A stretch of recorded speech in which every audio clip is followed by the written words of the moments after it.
Welcome back to the show and welcome back to our next conversation with Conversations with Cabral. Today I have on none other than Sal Stefano. Sal from the Mind Pump team out in San Jose with Justin and Doug and Adam. Love being able to visit them just about a year and a half, 2 years ago.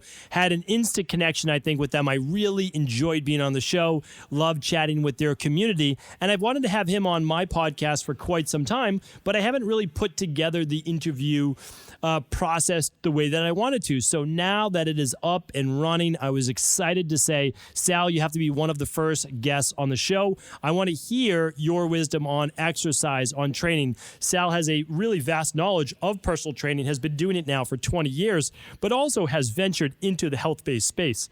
So it's not looking at it just from the fitness-based perspective. It's understanding that there are different programs for different people at different times in their lives, and we also have to take into account their overall health, their sleep, their stress levels. So we get deep today. I love being able to talk to fellow people in the fitness industry. Sal, for sure, is one of my favorites in the industry. Love his wisdom. Love what he shared with you here today. That's why I truly believe you'll enjoy our conversation. Enjoy the show. Welcome to the Cabral Concept, where board-certified naturopath and integrative health practitioner Dr. Stephen Cabral shares how he was diagnosed at the age of 17 with a life-altering illness and given no hope for recovery. It was only after studying and traveling all over the world did he discover how to combine ancient Ayurvedic healing practices with state-of-the-art naturopathic and functional medicine to fully rebalance the body and re-energize it with life. It's time to discover how to get well, lose weight, and finally feel alive again. And now, here's your host, Dr. Stephen Cabral.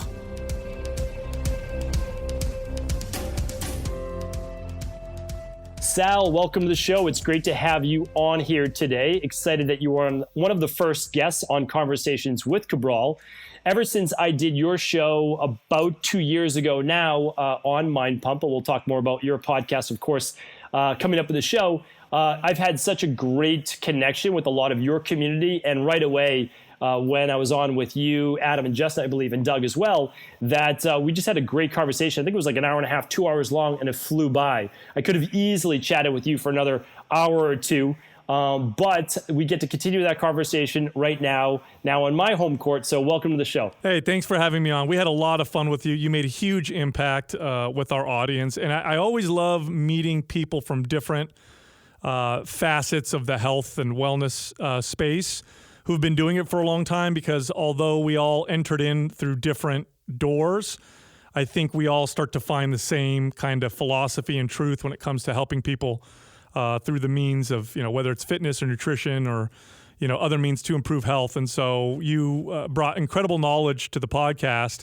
but we definitely were speaking a similar language. So we appreciated it. Thank you. Appreciate that. Now, I always love to ask people, since a lot of people I do have on, they do so many things and they do a lot of things really well. So when someone asks you, what do you do, especially like right now in 2020 going into 2021, how do you respond to that?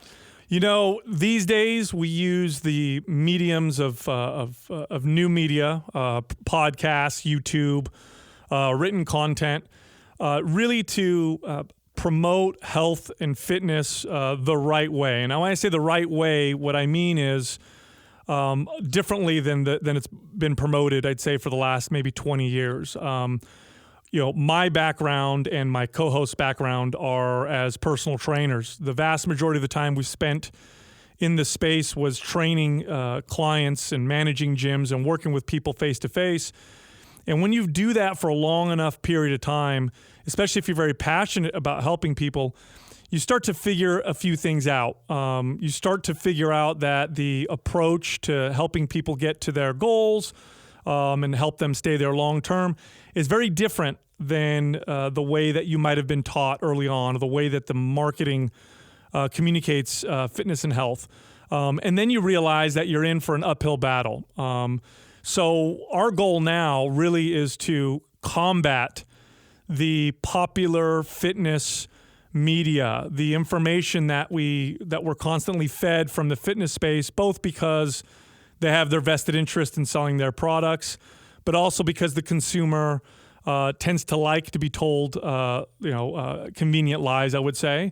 And so there's this bit of this monster in the fitness space. And so here we are trying to beat that message with what we believe to be the truth, which is harder to sell. It's just harder to sell the truth. I'll give you an example, Dr. Cabral. Here's a good example, right?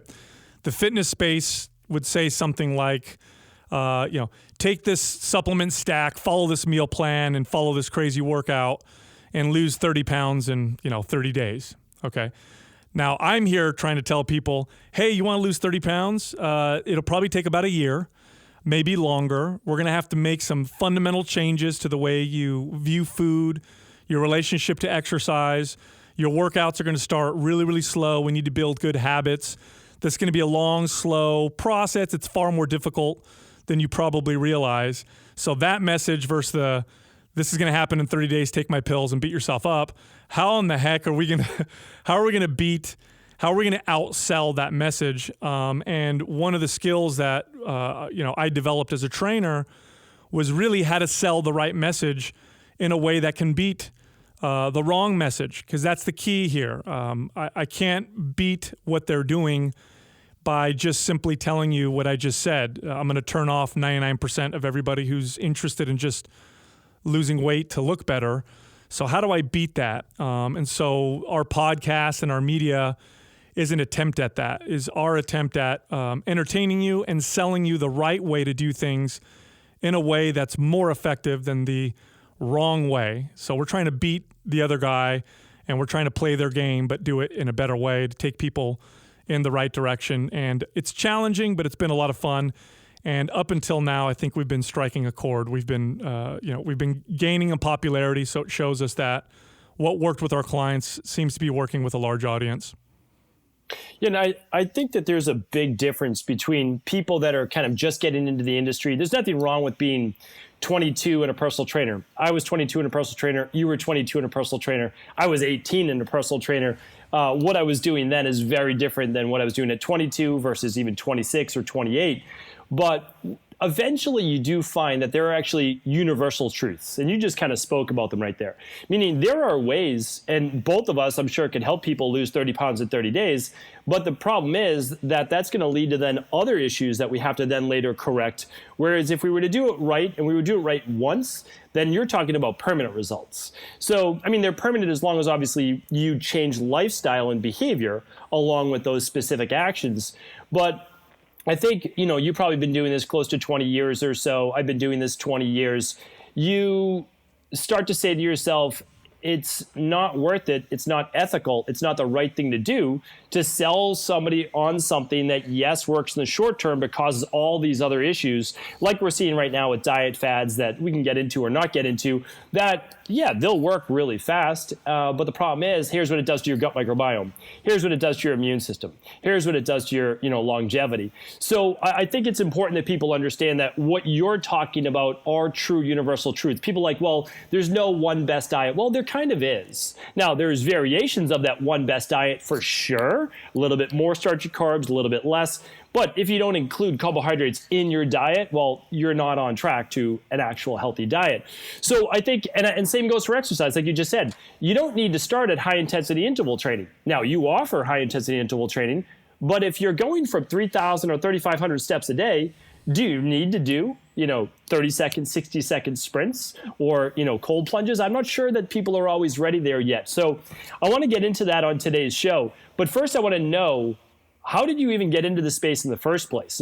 Because when you get to a point that you're at right now, typically you go through your own health journey. So I'd love to hear how you got into the space. Yeah, so, I initially got into fitness as a kid. I was a 14-year-old kid, very insecure about my physique. I was a skinny kid, wanted to build muscle. And so I idolized, people like Arnold Schwarzenegger and Sylvester Stallone, and I wanted to build muscle. And my dad had just a kind of a basic home gym in the backyard. They wouldn't let me use it until I turned about 14. As soon as I turned 14, I was out there, and I tend to be a bit obsessive of things that I'm really into. And I got really into training the human body, understanding how the body built muscle and strength. I would buy chemistry books to learn about supplements and buy anatomy books, and just became utterly obsessed at the age of 18. Became a personal trainer. And it was the first time in my life I felt like I was doing something that I was made to do. I have a deep passion for fitness, but I have an even bigger love for people. And that's what personal training is. It's combining those two things. Absolutely loved it. In a very short period of time, 4 months, I was managing trainers. And by the time I was 19, I was managing big box gyms with trainers working for me and salespeople and the whole thing. And I absolutely loved it. And I did that for a little while until I opened up my own wellness facility at the age of 22. The goal with the wellness facility was to be a little bit more well-rounded. I, at this point, although still very far away from really fully understanding what health meant, I had at least enough awareness to know that I was a fitness meathead guy. So I knew exercise, I knew macros. So I said, okay, I need other people in here. So I had an acupuncturist in there. I had a hormone specialist in there. I had a physical therapist that was in there. I had some bodywork specialists in there, and I had other trainers working in there. And the goal was to really create this kind of whole health environment. Now, the side effect of that was I learned a lot. I was surrounded by people who had just as deep a passion as I did for helping people, but their understanding of health was from a completely different side of the sphere. And we worked in a small facility, and it was very educational to sit and listen to how they talked to their clients, how they approached the problems that their clients presented them. And I was at least open-minded enough to consider that maybe they knew something that I didn't. And so little by little, I learned quite a bit from them. During that period of time, I encountered my own small health crisis. My gut health took a completely terrible turn. At one point, I thought I had an autoimmune issue. Lost all kinds of muscle and strength, which was a blessing in disguise. Really hit me in my weakness, if you will, my ego. And it was hard for me to identify as the buffed, meathead personal trainer.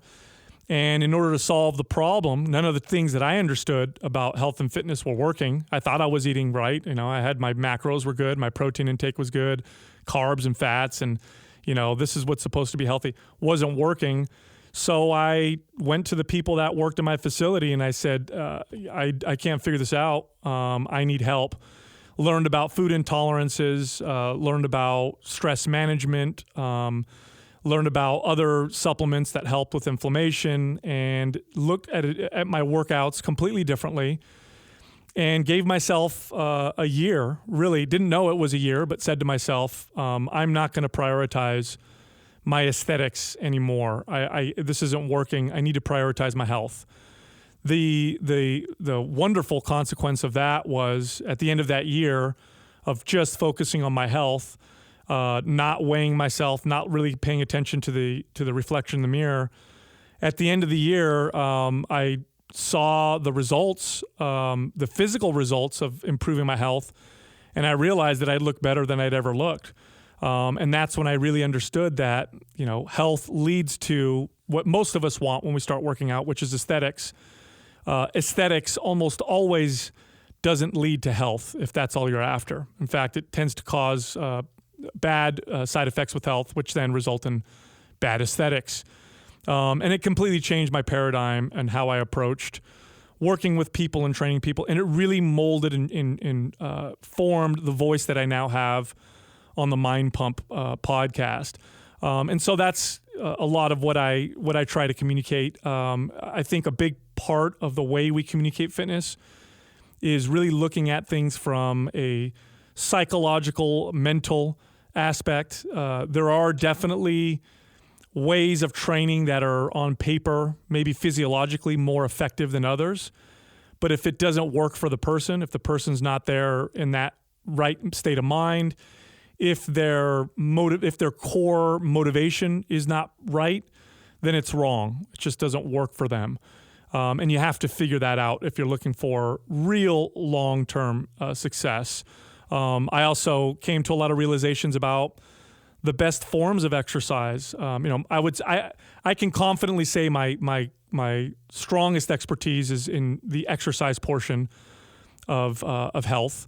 And it became very clear that in the context of modern life, where we are very busy, but very sedentary, life is designed that way. So we got stuff going on all the time, but we don't move.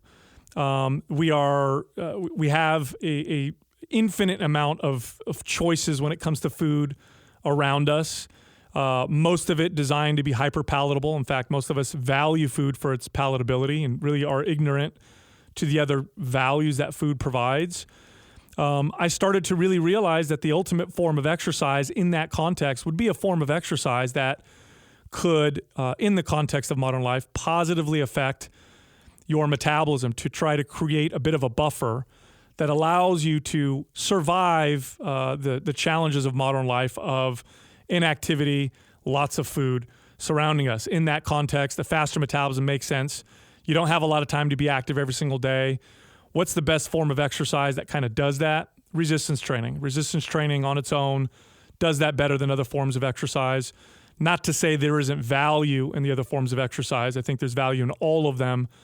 But I think the way that we've communicated fitness to the masses, to the average person who realistically, Dr. Cabral, the average person is going to, can realistically commit to a couple days a week of exercise, especially in the initial stages until they develop a relationship with exercise where it becomes a regular part of their life. So you're looking at a couple days a week, maybe. Most of the day they're sitting down, they're not moving, they got all this food around them. We need to do something that can buffer that, can cause, give you a little bit of an insurance against that, which is more muscle, more strength, faster metabolism. That's resistance training. That has not been communicated. Resistance training for most of the time the fitness industry has been popular, has been kind of the meathead. You know, they've kind of relegated to that side of the space. Oh, I don't want to look bulky. I don't want to be a bodybuilder. I just want to be fit and healthy. Fit and healthy means running. It means lots of cardio, going for walks. And yes, that does definitely improve health. But really, for the average person, considering the context of things, you probably should be doing some form of resistance training. Start there, get your metabolism a little revved up so that we can buffer what's going on, and then we'll move from there. And so we communicate a lot of that as well on the show. But those are the things that I learned through my 20 plus years of working with people and through this space, just kind of figuring out what really works long term. So when did you open? What year your original wellness center? Well, let's see, 20 years ago, 19 years ago. So was that 2001, 2002? Around 2000. That's just because that was not a common thing back then. Meaning once we hit like later 2000s or so, it got an integrative health practice became more popular. So to be able to bring an acupuncturist in and, whether it be PT, chiropractors, whatever, that's interesting. And especially as a 22-year-old. So that shows some real, I think, foresight into, well, maybe you thought it was best for the client. Of course, I think a lot of people in the personal training industry are compassionate. So they are thinking about, hey, what's best for the client, not just for me, is a really important thing. I think that some of the reason why I felt like I was able to move through, just like you did quickly through the industry, meaning like in terms of ascension and knowledge, is that I was the youngest person at my job when I was 22. There was two of us guys who were 22 years old. I didn't own my own facility. I didn't own my own facility until I was 26, 27. But I was surrounded by, there was 36 of us, and that didn't include the managers. 36 other personal trainers, some of them in their 40s and 50s. And first of all, I had never met a personal trainer in their 40s and 50s. And I'm like, you could even do this when you're 40 and 50. Yeah. And they had accumulated 20, 30 years of knowledge. And so all I did, I asked a lot of questions, but I just watched. I watched how they communicated with their clients. I watched what they did. I watched their preparation. And I was just like a sponge. And it taught me so much. And you could never learn that in school. Like, that's just not a possibility. So I studied my books, but I also then studied people and like great people at it. And then, for me, it was like, okay, well, I was still working on my own health like you. And I simply said, I love this part of it. And I always want this to be a part of what I do. But this is calling to me more, kind of like what you're doing right now. It's like that more of a deeper practice. And so I want to get into, and I want you to add to that, but I want to get into, what did your programs look like in 2000 and what do they look like today? So right around that time let's take a step back. You're 100% right. In those days, when that was my goal, nobody was doing that. You got to think back now to early 2000s, right? 2000, 2001, 2002. Most grocery stores did not have an organic section, for example. If you wanted organic food, you went to Whole Foods. It wasn't a part of the market.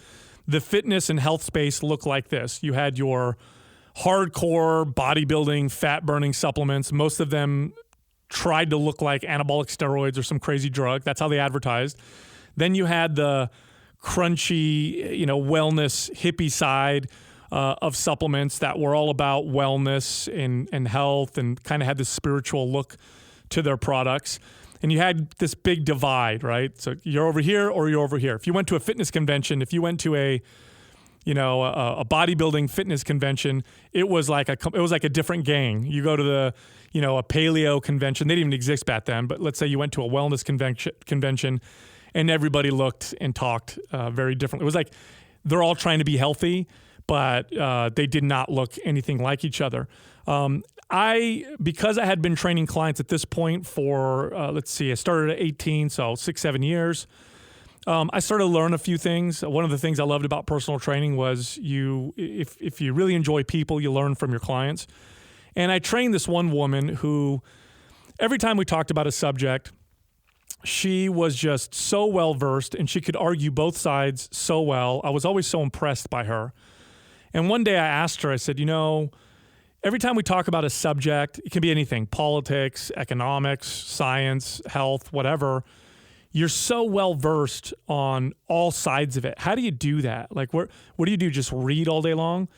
And she said, no, what I do is if I form a strong opinion about something, I seek out somebody who has a differing opinion than mine, who I consider to be intelligent, who I think is open to discussion and debate. And then I engage in a debate-type conversation. And I go into it open-minded, hoping they can change my mind or influence me. And I leave either strengthening my argument or with my mind changed, in which case I'm better off. And I thought that was absolutely brilliant. At this time, Facebook was a thing. And I thought, wow, let's create some shortcuts. And so I would go online and I'd find groups for different subject I was interested in. And I would find people who had opposing opinions and I would engage in discussion with them. And it was just, I got my mind changed quite a bit and I learned a lot. And so I kind of created this open-minded, kind of state of being where I know what my opinion is, I know what it is, I know what I believe, but I still want to hear what you have to say. I want to see if my opinion stands the test of discussion. And hey, if I learn a few things, that's great. And I did that with health and fitness. I very strongly felt about my opinions about health and fitness. I believed in lifting weights and doing it hard. I believed in intense exercise. I believed in calories in versus calories out. That was everything, right? I was that typical, stereotypical person. But I also was open-minded and said, okay, well, you've got people who really want to help people, who come from a totally different perspective. They could bring some value. Let's see what happens. Let's bring them in. As long as I like them, I believe them to have a lot of integrity. We'll work with our clients and let's see what develops. And look, at the very least, from a business perspective, a client's going to come in and find somebody that they resonate with. So from a business perspective, I thought this was smart. But yeah, the side effect was I learned a hell of a lot about a lot of things. I remember one conversation in particular with my acupuncturist that rented space.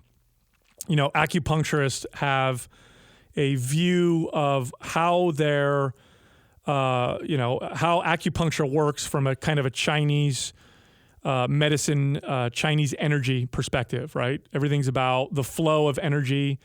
You have this energy called qi that runs through your body.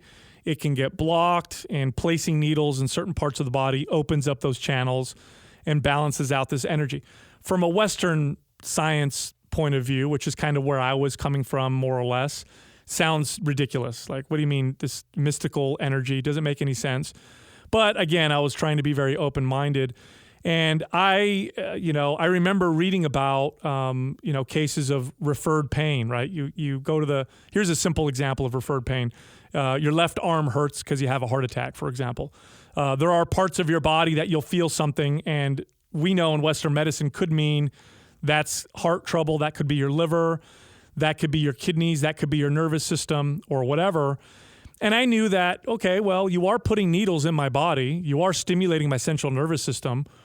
Maybe from a Western medicine perspective, the way I would explain it, you're working with the central nervous system and getting it to communicate a little bit better. I knew that, there definitely are cases where people felt pain, took an antidepressant, and the pain went away, for example. Well, so I thought, okay, she's explaining it from this Chinese energy perspective, but really I could see how this could make sense so I just opened my mind and became open to these possibilities. And it taught me a whole lot, made me a much more effective personal trainer. And it made me a maven. When clients would come to me with, I used to be, before this point, I was a hammer, for example. I was one particular tool. Everything looked like a nail. But I started to understand that I'm a hammer and there's a lot of other tools in the tool belt. And when they would come to me with a question or a challenge, I would say things like, you know what? I don't know the answer to that, but I do know somebody that I think might be able to help.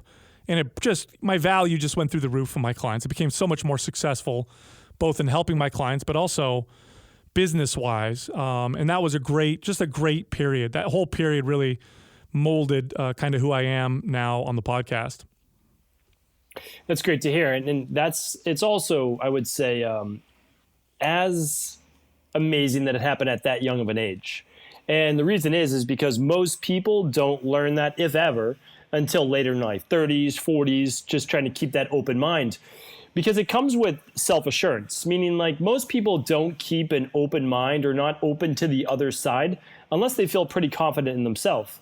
So, I know I've followed you on Instagram. I've seen some of your posts as that, skinny 14-year-old kid, which is great.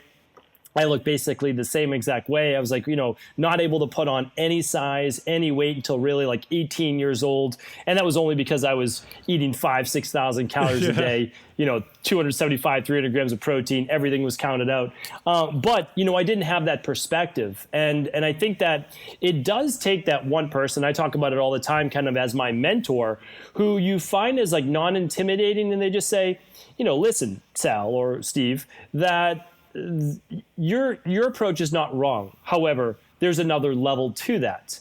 And that's where I began to realize the level and significance of stress and of, too much of what we call the yang in Chinese medicine, or too much of that drive is just like, hey, that's also burning you out. You need to also reel that back in because your central nervous system affects every other part of your body. When you're talking about with acupuncture, that's exactly right. It's like, well, is this mysterious energy flowing through our body? I don't know, but they've actually just discovered within the last 5 years that there's another level to the dermal layer of the skin, just a couple millimeters below, that actually is like the fascia. It's a fabric that runs through the entire body.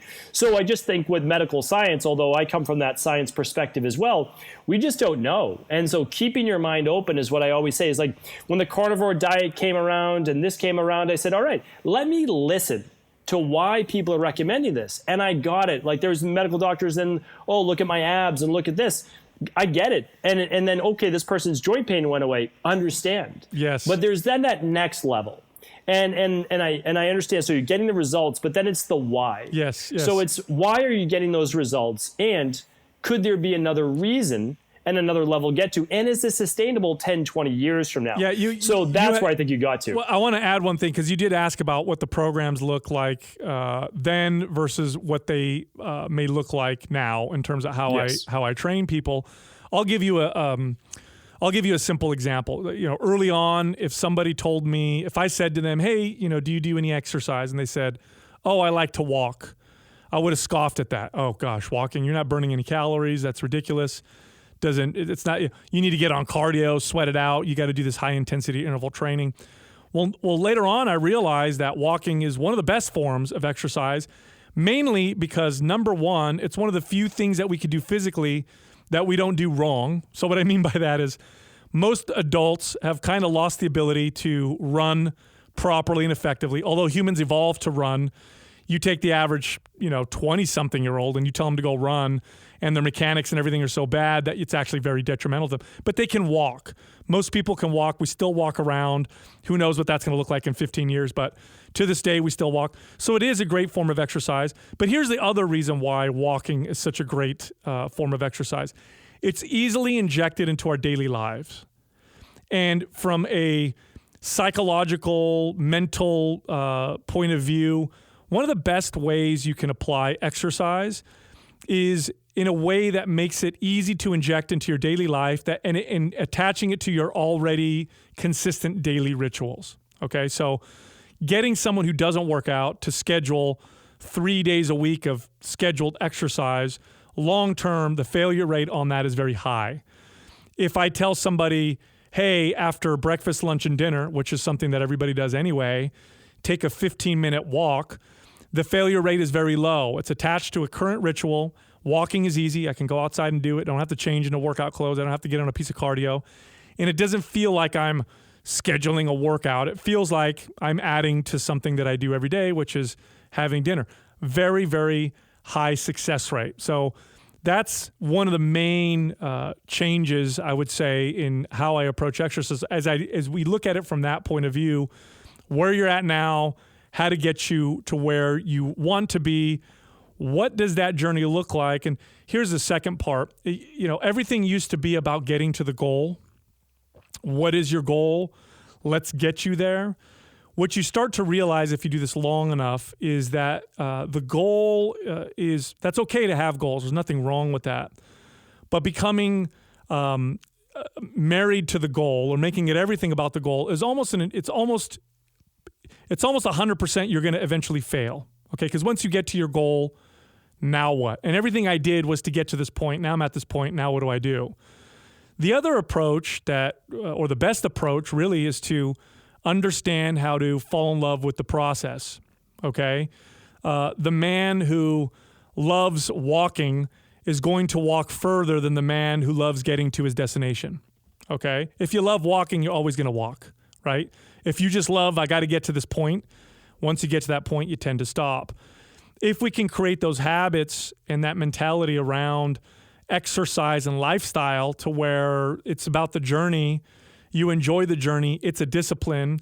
If you're feeling bad, it makes you feel better. If you feel good, you enjoy doing it. If you're sad, it's a wonderful way to make yourself feel better. If you're stressed, if it becomes something that you enjoy doing as a daily part of your journey, the odds that you're going to be consistent long-term are much higher than if you just focus on the goal. And this was a very pivotal moment in my fitness career, understanding this.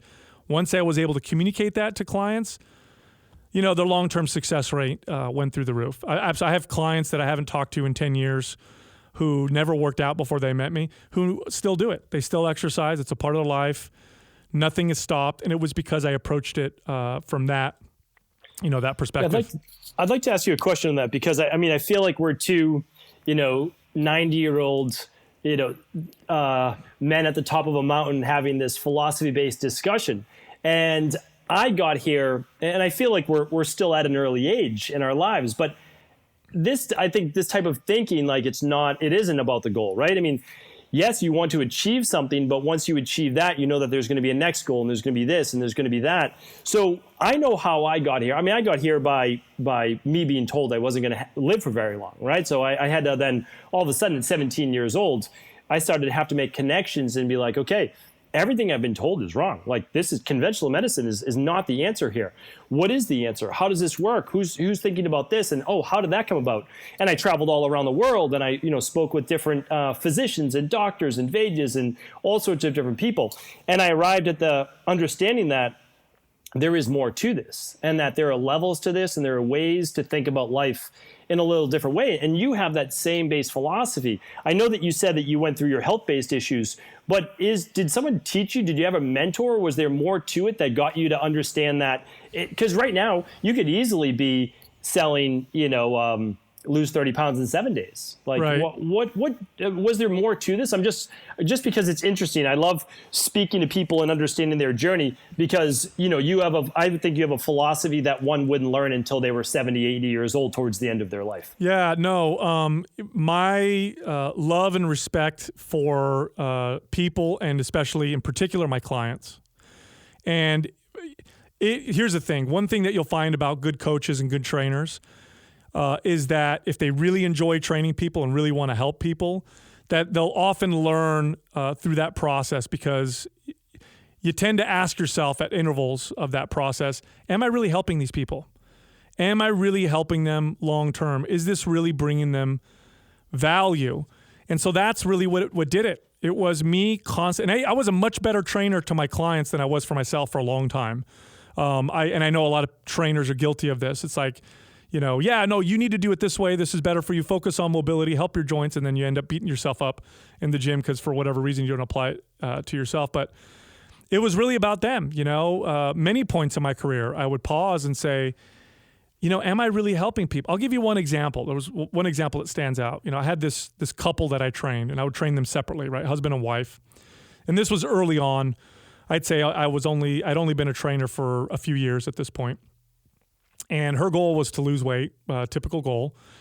And she would come to me and train with me, and I would give her meal plans, and I would tell her how many calories and track your food, and this is what you got to do, and da-da-da.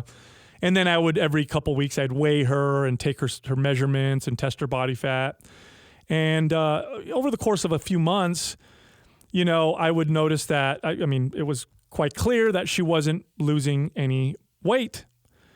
And so I would ask her, and I'd say, is this accurate, what you're reporting to me in terms of your caloric intake and your nutrition? And she'd say, yes, that's totally accurate. And I was, I was thinking to myself, there's no way she's lying. She's totally lying to me. She's not serious about this. This is impossible. When I was training her husband confided in me that, she's eating things that she's not putting on her tracking. That's probably what's going on. So I decided I'd have one of those, hardcore conversations with my client. I'm going to set her straight. Looking back, it was such a terrible way of approaching things, but I thought I was going to do the right thing. I'm going to sit her down, and we're going to have one of those, come to talks or whatever. So I sat her down and I said, look, I need you to tell me the truth. What's going on? Of course, she denied it. And I said, look, here's the thing. If you are gaining weight on 1,200 calories, knowing what I know about your workouts, then we need to take you to Stanford University and study you, because you're the first human on earth that's ever gained weight on a lower calorie diet. It's impossible. Your body can't create tissue out of thin air. I did this whole thing, hammered her, basically said to her, either take this seriously or don't take this seriously, the whole thing, right? Thought I was motivating her. Well, anyway, she left, never came back. And I felt very righteous and justified. You know what? She's only hurting herself. I'm not wasting my time with people who aren't serious. And I felt that way for about a week. Very justified. Oh, she's not coming back. That's her loss, right? I'll put a client in her schedule that really is serious. Well, about a week goes by, my emotions come down, and I was sitting there thinking about it, and it really started to dawn on me. Wow, I really screwed up.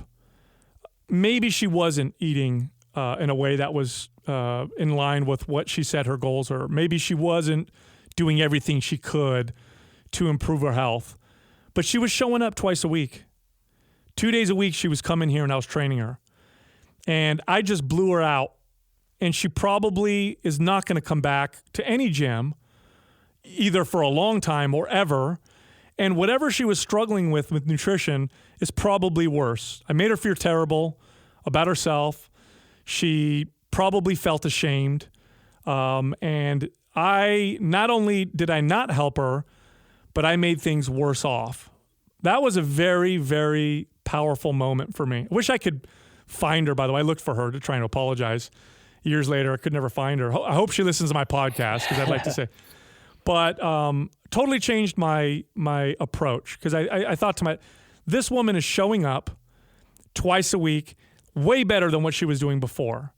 And I'm a terrible guide. What a terrible guide and coach I am to have done that to her. And so I really started to understand I need to meet people where they are. Most people are not fanatics about fitness. By the way, that's probably a good thing. And I'll say this little side note here, Stephen. I've witnessed more poor relationships with food and exercise in the fitness space than I have in the regular population. So a lot of people don't realize that. They see ripped bodies and, fit looking people and sexy pictures on Instagram. 80 to 90% of those people are unhealthy. They have an unhealthy relationship with exercise and nutrition. Don't look up to those people. So I know that fanaticism in fitness is just as unhealthy as, or maybe even more unhealthy than total ignorance when it comes to fitness and health. And so I had to really realize I am dealing with the average person. And if I truly want to help them, I have to realize that I have to talk to them from their standpoint. One of the things, Stephen, that I want to go back to, we talked about Western medicine a little bit and looking at things through, a specific lens. Here's a mistake that I want to address that I think a lot of us make when we are so sold on the Western medicine approach or the scientific approach, which, by the way, extremely transformative, extremely valuable, one of the most valuable methods of health and approaching how to understand the human body that we've ever seen. Not the only one, but definitely one of the most effective. But here's the problem with thinking that that is the only answer, okay? Oftentimes, this is what I get from the science-based crowd. Anecdote is not evidence. Okay, that's true. Anecdote is not evidence, right? The story from my friend who said they followed this diet and did this workout and they said it changed their life and made them healthy, probably less valuable, or I should take it with a grain of salt when compared to a double-blind, placebo-controlled, 12-week study, okay? Sure, understood. But a lot of anecdote that spans decades or 100 or thousands of years, that's the best evidence in my opinion, or at least evidence you should consider along the same lines of a placebo-controlled, double-blind study. When Chinese medicine says, this herb helps with fertility, and they've been saying it for 1,000 years, and there are no studies that continue that at the moment support it, I'm going to still take it pretty damn seriously. It's stood the test of time, okay? And a lot of anecdote tells you something. In fact, there are many, every single day there are drugs that passed the most rigorous regulatory agencies in the world, the FDA and the drug process. To get a drug from conception to legalization in America costs something like $500 million to $1 billion. That's how extensive the regulatory testing process. There's phases and animal testing and human testing, all stuff. And they still screw up all the time. We still pull drugs off the market all the time that passed all that. And then, oh my God, we just discovered that this drug causes heart problems. And so now we got to pull it off the market, okay? When you have stuff that's been said and communicated, maybe through a different lens, but it's been done for a long time, I think we should pay attention. I'll give you one other example, okay? 20 years ago, in the fitness and health, and even maybe the wellness space, maybe not the whole wellness space, but some of the wellness space, but definitely in the fitness space, if you talked about any health benefits related to fasting, you would be laughed out of the room. You would be totally laughed at, scoffed at, get out of here, you need to eat every day. In fact, you need to eat every few hours. You're going to put your body in starvation mode. It's going to promote fat storage.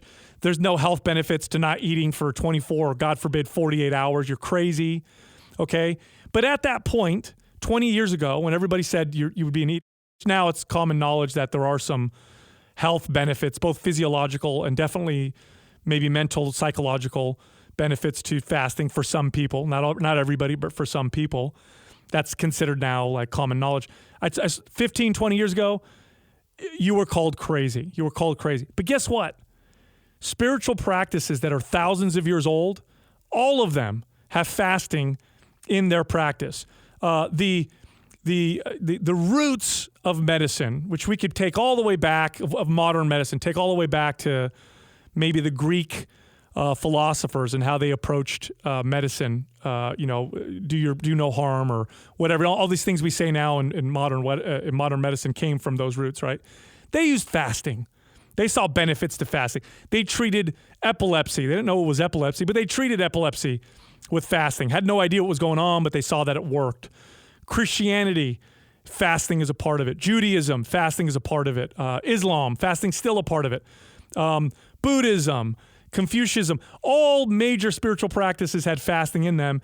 We ignored all of it because Western medicine 20 years ago had yet to show there were any benefits to fasting, so we said it was crazy. So I think we do ourselves a tremendous disservice by putting ourselves in a camp and marrying that camp and not being open to other things. And I can really even bring it to very specifically to fitness. When we started the podcast 5 years ago, Stephen, 5 years ago on the podcast, if I talked about how yoga could help the bodybuilder build more muscle, and we would talk about this, we got messages and negative messages and people, you have no idea what you're talking about, and we made our case. We know that there's definitely some crossover benefits, and improving your functional range of motion through a practice like yoga is going to improve the muscle building effects of your resistance training, not to mention reduce your risk of injury and all this other stuff. And I could go all day into the science of it, but definitely will help you build more muscle. We were called, and that was 5 years ago, just in the fitness space, kettlebell training. There was the kettlebell guys and girls, and there were the barbell guys and girls, barbell squats, deadlifts. When I managed gyms in the late 90s, early 2000s, I would manage these 40, 50,000 square foot boxes. Okay. You're talking about millions of dollars of monthly dues every month, packed gyms during prime time. I had 50, 60 people on staff, huge gyms, one squat rack, dust all over it. Nobody did squats. It was like, if you did a deadlift, you would get members would come up to you and tell you you're going to hurt your back, and they would report you to the staff. When I would deadlift 20 years ago or 15 years ago, as a trainer, I'd have people coming up to me telling me I was crazy. That was what it was. Deadlifts, that's for power lifters. Otherwise, you hurt your back. Don't do it. Not worth it. There's no benefit to it. Stick to the machines and your isolation exercise. That's what it was like. So, and we totally killed ourselves. Not only did we prevent ourselves from achieving whatever our specific goals were, but we completely blunted our own progress with all things fitness and health. So I think it's important to sit down and have it. If I sit down with somebody who's following a practice that's been around for 150 years, and they're telling me, hey, you should try this, you should try Indian clubs, okay? For example, Indian clubs are great for health, and, we've been practicing this for 150 years, and the wrestlers in India did it, and it was a big deal. And, if my knowledge is all about bodybuilding, barbells and dumbbells, I may look at that and go, yeah, that's stupid. But what I should do is say, well, I wonder why it's lasted so long. Let's see what I can learn from that. A long time ago, thank God I did this, by the way. It was really my pursuit of knowledge that got through my hard head. I wanted to know more than I wanted to be right, which thankfully that was my view back then. It really helped. At the time, most of my information was communicated through muscle building magazines, and internet was in its infancy, and you could buy books, and I'd read Arnold Schwarzenegger's Encyclopedia of Bodybuilding, and this is where I learned everything.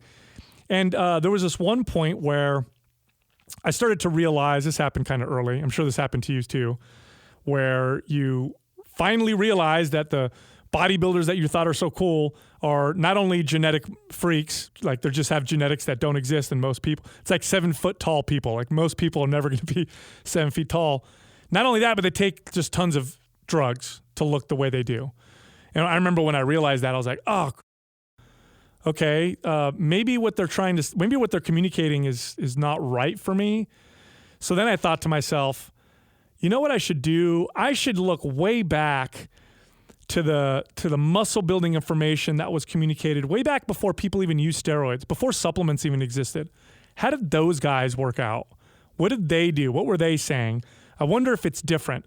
Sure enough, it was very different. I bought, Eugene Sandow's strength training. I looked at how Steve Reeves and John Grimmick worked out, and how those guys all trained back in the day, strongmen. And I found similarities in their training, but it looked very different from what I had read in the flex and muscle and fitness and all that stuff. And I said, you know what? Let me give it a try. What's the worst that could happen? That's what worked for them. They didn't take steroids. They didn't even take creatine or protein powder. This was way back before that stuff. Let's see what happens. Blew my mind. I saw strength gains and mobility gains and totally changed everything. And that was kind of the first peek into that was like the first time I looked behind the curtain at the Wizard of Oz. You know what I mean? I looked behind and said, oh, there's a guy behind here operating everything. And it helped quite a bit. And we really do a disservice to ourselves in the space to stick so hard to one thing. And so that's what even to your listeners, there's a lot to learn from experts in different aspects of health and wellness. That doesn't mean that they're all totally valuable for you in equal ways, but pay attention. And also, if something is working for you now, consider this.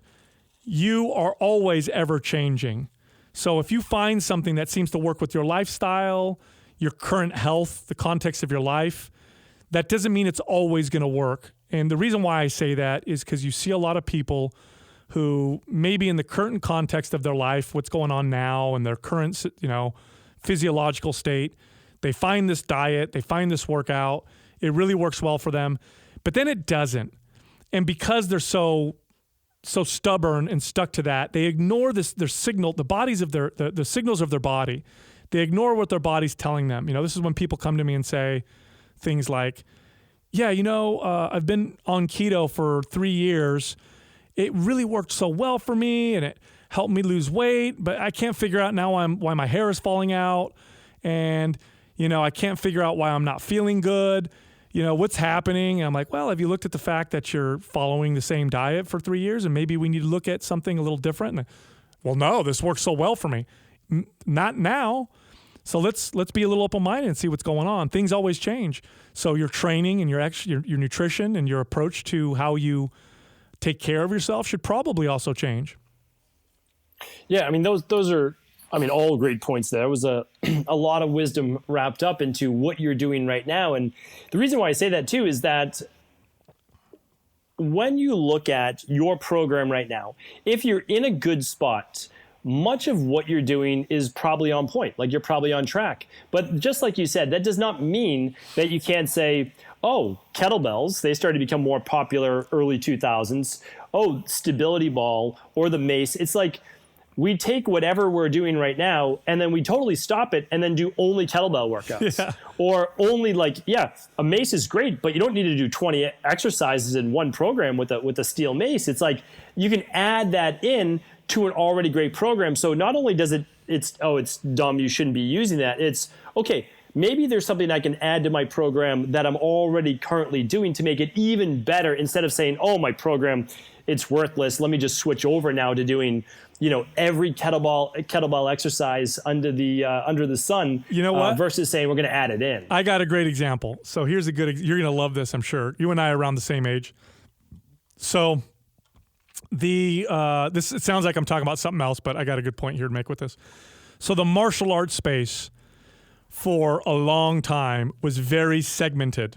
Okay. It was like your taekwondo or judo or karate or Kempo karate versus American Kempo or Kung Fu or whatever.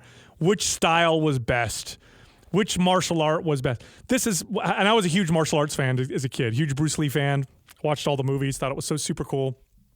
I did judo as a kid and always loved the asking the question, which martial art was most effective? Okay, well, mid 90s, this tournament, this crazy reality tournament comes on TV on pay-per-view.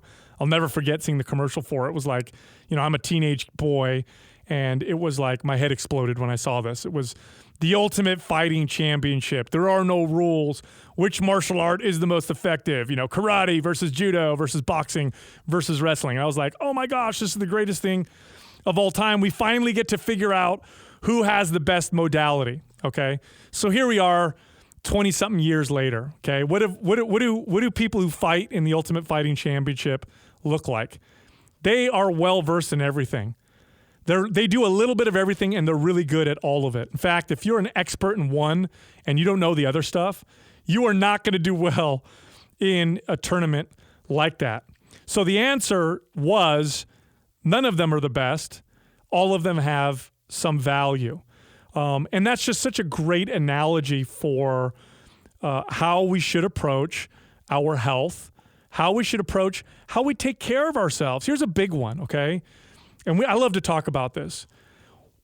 The root of why you're doing what you're doing is more important than what you're doing, okay? If the root of why I am exercising and trying to change my nutrition is I'm disgusted with my body, I hate the way I look, I'm too fat, I'm too skinny, I don't look good. If that's the root, then the way you're going to approach exercise is through punishment. Oh, I ate that burrito yesterday, I need to sweat it out.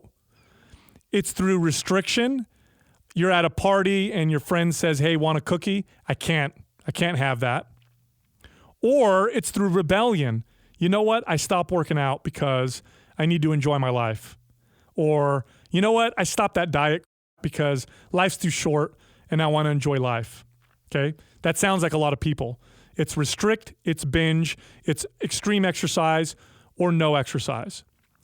If the root behind what you're doing is self-care, self-love, not I'm disgusting, I'm fat, I hate the way I look, but rather, you know what? My body right now is reflecting the fact that I haven't done a good job taking care of myself.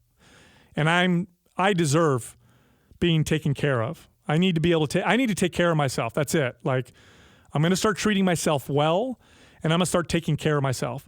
Then exercise becomes appropriate. It becomes, I ate that burrito yesterday. I was probably stressed out. In fact, I know I was. Work was tough. I felt a little depressed. You know what I need to do in the gym today? I need to do some yoga and meditation. Or I need to do some light cardio, and I need to listen to some positive affirmations instead of beating the crap out of myself. It becomes with diet, you're at a party and your friend says, here, have this cookie. And you say, you know what? I don't want that. Whoa, that's powerful. Not I can't, I don't want it. Okay? That results in forever success. That results in, look, who doesn't like to take care of themselves? You are not at war with your health and nutrition and fitness approach. Those are all ways that you're trying to take care of yourself. And what we just talked about, being open-minded to all these different modalities, it opens up. Because if the root is wrong, then I may view exercise as which one's going to burn the most calories? Which one's going to beat me up the most? Which one's going to make me the most sore? Which one is the most effective to change my body in the shortest period of time? If my approach is from self-care, then I'm going to say, which form of exercise is going to take care of me the most right now, today? So one of the reasons, too, that I think I learned this, and it sounds like you saw this as well, is I had some great mentors in the fitness space. I was studying Mark Verstegen. I would go every Wednesday to work with Coach Mike Boyle at Boston University. Awesome. And just basically from an internship. I didn't get paid. I just sat there, helped if he needed anything. But basically, I was just there to watch and learn. And one thing they continued to share with me was that every single workout is to get you to the next workout. Yeah. And it's very different than today, meaning if you're not lying down in a pool of sweat, having hit your PR, then the workout was basically a waste. And that mentality, though, leads to people with very little longevity in this fitness-based space. So when you're saying, oh, well, look at what anecdotally is working, I completely agree. And one thing, again, I learned from whether it was Juan Carlos way back in the day or Mark Verstegen or Coach Boyle, or I'm trying to think of some of the other people that I really learned from, is that they said what we're doing right now will be in the textbooks 10 to 20 years from now. Yeah. Is that before a study is even done, it has to be, well, because somebody wants it done. It's already being shown to work in the real world. But then it has to pass my next test. How long will this last? And so you can't stay on a carnivore diet indefinitely and be healthy, or keto diet indefinitely be healthy, especially as a woman, because we know clinically, again, without lab testing, it's going to show you, okay, this is what it does to your HPA axis. This is what it does to your thyroid. Here's what happens over time. Or it's good for this segment of the population for a period of time and not good for this segment of the population. So what you're talking about is also longevity in this actual endeavor, such as exercise. And no matter who you are, you need a form of exercise. And I also want to go back to, why should everyone include resistance exercise, since that's your specialty as well? Like, one of your specialties and expertise is in resistance exercise, because it's the one thing that people don't want to do. Yeah. People will walk, people will even run, even though their form, like you said, I mean, I live in Maine during the summer, and I watch people 50, 60 years old, sometimes younger, and they're running, and their knees internally rotating, their left foot is like supine, their right shoulder's dropped. And I just said, it's only a matter of time before this person's so injured, they're already injured now, but they're so injured that they can't continue to do this. And then what? Their health just dramatically begins to deteriorate, because this is the one thing that they're doing. So I'm actually, if you talk to me between the year of 1996 and 2006, and you were a client of mine and doing cardio, I would laugh at you. Yeah. Like, literally, I'm just like, you're spending time that you could be weight training and doing resistance training. Because it was all about, I know that resistance can actually improve cardiovascular degree. What I didn't, I wasn't mature enough at that point to understand that you're using a whole different energy system. Yeah. That the aerobic system and oxygenation actually helps with the recovery. It actually helps with the mitochondria. It helps with so many different things that you can't get during anaerobic-based activity. So again, I began to realize, okay, there's a time and place for aerobic-based activity. Not doing 1,000 repetitions of squats, right? Or 1,000 3-pound dumbbells. That's not aerobic, and that's not anything. You shouldn't be doing that ever. That's repetitive motion injury. And there's a time and place for walking, and it's not exercise, it's a human activity. But the longest lived people in the world, they walk 10,000 steps a day or so. But what people don't want to do is lift objects, because it causes strain on the body. Yeah. And the thought of that is like, I'll do anything but that. So I want to hear from you why we should be doing it. Or maybe you say that not everybody needs to do it, but I would like to hear your thoughts on that. Yes. Okay. So 2 things here. Here's the reason why, for the vast majority of people maybe listening to this podcast or watching this, running might be a bad idea. I want to address that first. The reason why that might be a bad idea is because we don't treat exercise like we're learning skills. We treat exercise as a means to an end, to sweat and get sore. So people don't go out and run and think to themselves, I want to learn how to run and get better at running. They think, I'm going to run until I get tired. And the reason why that's a problem is because although humans, from an evolutionary standpoint, we did evolve to do a few things pretty well: run for distance, throw for accuracy, make tools. I mean, we do those things very, very well, but that doesn't mean that we do them really well when we haven't practiced them for decades. You lose that skill. Whatever you don't practice, you lose. So then you're in your 30s and you decide, I'm going to get in shape. I'm going to go for a run. You haven't run consistently ever, and you just go, and your goal is to sweat. So you're not even worried about the skill of running. And so you end up hurting yourself and causing a lot of problems. So that's the issue. The issue is, if you want to run, it's a skill. It's going to take you time to learn. Treat it like practice. And just like anything else, if you're practicing a skill, you can't do it to fatigue, because the second you get fatigued, you lose all your form. You're just not going to have good form. So really the way people should be running, especially for the first probably year or two, is they perfect their technique and their form. They're running really well. Oh no, I'm getting tired. Form is breaking down. I'm going to stop. But nobody does it that way. They go and run until they get tired. Okay, so just wanted to touch upon that. One thing we should add to that is that there's also an upper limit to running. meaning that the only way to get better at running is to run longer or run faster. And if you run faster, it eventually becomes anaerobic, and then you can't run longer. And then also, I just want to add this, because whenever we're talking about cardio, because I'm a believer in it now, right, and I've seen what it can do for cancer-based therapies and these types of things, but also what's popular right now, and I'm sure you've seen this and maybe had people on your show, is marathons, but that's not good enough. So ultra marathons, and that's not good enough, and 200-mile races. And what happens is when you run that much, because humans weren't meant to run that much. We're still on 2 legs. We don't have 4 legs. So what happens is the reactive oxygen species, basically oxidative stress, again, doesn't happen overnight, over a period of months and years begins to age you at a massive and rapid rate. Yep. And so what we think is good until it's not. And for sure, it's different for different people, but nobody's meant to run a marathon. No. In my opinion, but I'll listen to your thoughts. Yeah, no, there's the right dose, and then there's too much. And we tend to have this, if some is good, more is better.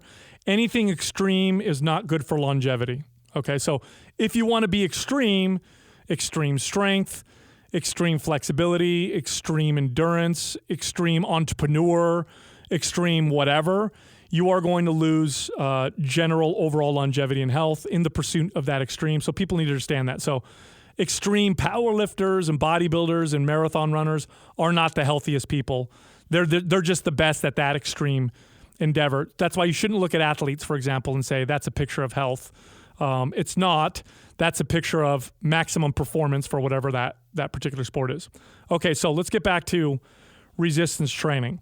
You just heard me say in this podcast how all forms of exercise have some value. You need to look at all of them, but you also heard me say simultaneously that resistance training is probably the most important form of exercise, and everybody should be doing it. Now, the reason why I say that really is because we are in the context of modern life. The vast majority of people watching this podcast and listening to me talk live in a modern Western society.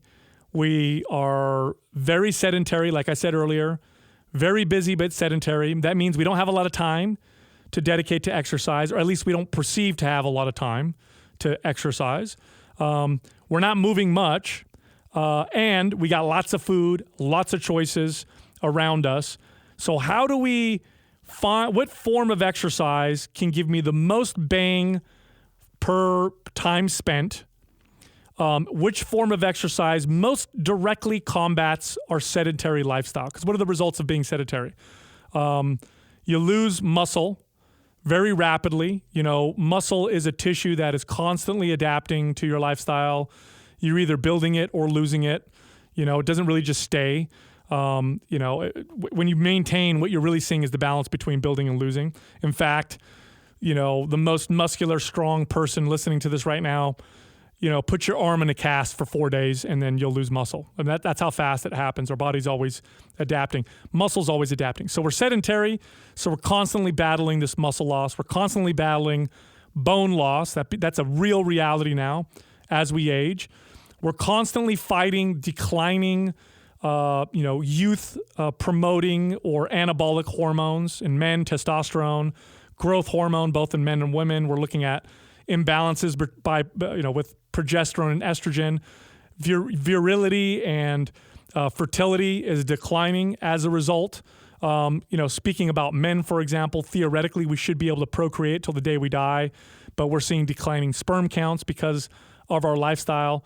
So what form of exercise with minimum time can positively affect muscle, bone, hormones, and buffer the fact that we're probably going to eat more than we should, or, we're probably going to eat higher calories because we live in this world with lots of amazing food that's all around us. And as evidenced by the number one killer in Western societies, which is too much food and not too little food, which is what it was for most of human history. I mean, we totally flipped the script. We went from not enough food to now we're dying because we have too much.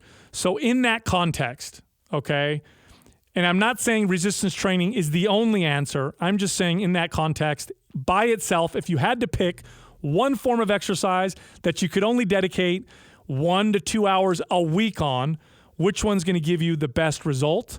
It's going to be resistance training. Resistance training directly tells the body to build muscle. That's the loudest signal that it sends.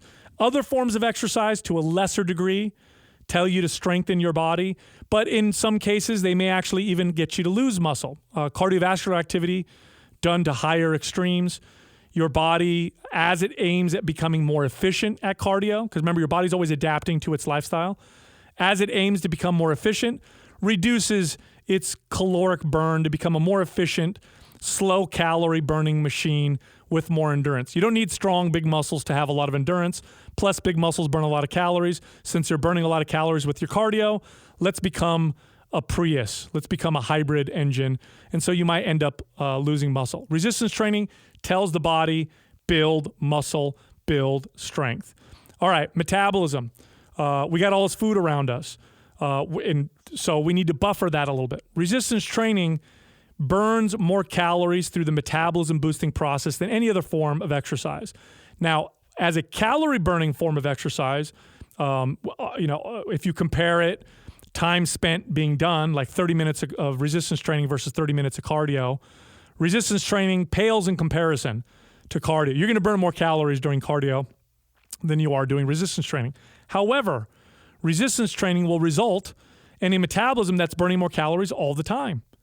So now maybe you were burning, 2,000 calories a day, just being alive, but now you're burning 2,400 calories a day just being alive because you've ramped up your body's calorie burning process. And it does this through a couple different ways. One, just the added muscle. You just got more muscle. More muscle takes more calories to support. But that's not it. It's actually not the only reason why that happens. Because if you do it on that basis, you find, okay, you gain 4 pounds of muscle. You're really only burning another, 100 calories, which still is a dent if you consider it long term. But it doesn't account for how I've seen so many clients burn 500 more calories a day just because they gained a few pounds of muscle. It's also because you're telling your body to not be as efficient with calories. Okay, you're also sending that signal, and we see a range here. In fact, I don't think there's many studies to support this. This is anecdote, but I've seen it time and time again. Just changing the signal that you send the body will get a person's body to just burn more calories, and just sending the signal to conserve calories gets a person's body to become more efficient. For most of human history, an efficient body was beneficial. Today, not beneficial. You don't want a slow metabolism right now because you're probably going to eat a lot of food. You want a fast metabolism. It just buffers it more. Resistance training does that better than any other form of exercise. We talked about bone loss. Not only does resistance training send a signal to build muscle, it also sends a direct signal to build bone. Stronger muscles pull or anchor on bone, and that shear force strengthens bone more so than any other form of exercise. Cardiovascular exercise tends to be limited with how it strengthens bone. If I run, most of the bone building effects are going to be in my lower body. I'm not going to see a whole lot of it in my upper body. With resistance training, because I tend to train my entire body with different forms of exercise, you see this all the way around. We talked about hormone balance. So the most common thing we see in men is testosterone levels declining. No form of exercise will raise testosterone if applied appropriately in men than resistance training. There's no form of exercise. Growth hormone, phenomenal at balancing out and giving you youthful growth hormone levels. Now, why is that happening? Those are anabolic hormones. If I'm telling my body to build muscle, it now is going to produce hormones that help build more muscle. What about insulin? I didn't even mention insulin. Improving insulin sensitivity. Muscle does that. Muscle is a great tissue for giving you better insulin sensitivity. If I start to build muscle, my insulin levels, I'm going to be utilizing them a little bit more effectively than I would if I had less muscle. We talked about progesterone and estrogen in women. If applied appropriately, and here's what I love about resistance training. Resistance training, and this is in the context of hormones for women, it is extremely individualizable. It is very moldable. Resistance training done properly is applied very differently from person to person. I can train someone with resistance in a wheelchair. I can train a 15-year-old. I can train an 80-year-old. There are a number of there's almost an infinite number of exercises and different ways to apply them. And done properly, I can individualize that routine. So I could take the woman with a progesterone estrogen balance that's off, and I can train her with the right intensity, send the right signal, balance those out. Other forms of exercise tend to be much more in a rigid box. Running looks like running. Yoga looks like yoga. Pilates looks like Pilates. Swimming looks like swimming. Resistance training, yes, you're using resistance, but it's super moldable to people. So when it comes to hormone balance, as a trainer, when I would work with functional medicine doctors, the best results I ever got was with appropriately applying resistance training, to my clients. So those are the reasons why resistance training needs to be, if you're a doctor and you have a patient, your 45-year-old, whatever, or 50-year-old patient comes to you, and you're looking at their blood and you're seeing their lipid levels are off and blood pressure's a little bit sketchy, and your fasting, glucose is borderline, and that they're probably don't move much, they're probably busy. You're going to need to give them something to do that's going to help them, but it's not going to take much time, both because the time problem and also because they're not exercising now. Telling someone to do 30 minutes of activity every single day, not realistic. So, okay, I need to communicate to this person that they got to do, maybe 2 30-minute sessions a week or 2 60-minute sessions a week. What can I tell them to do? Resistance training. Start there. And by the way, resistance training isn't just with barbells and dumbbells. It's done with body weight. It's done with bands. You can train and modify any exercise to fit anybody. And then going back to what I said about running, here's the way you need to treat resistance training. Treat it as skill development. When you go into your workout, and this is the way we write our programs, Stephen, when you go into your workout, and let's say you're going to work out your legs today. When I'm going to the gym, I'm going to work out my legs. Stop thinking to yourself, I got to get my legs tired and sore. Start thinking to yourself, I'm going to pick these 3 leg exercises and I'm going to perfect them and get really good at them. And that's it. Practice resistance training. And if you do that, not only will you get better results now, you'll get much better results later on. Yeah, I want to talk to you in a minute more about how your programs are different specifically and what you're doing to walk people up these levels.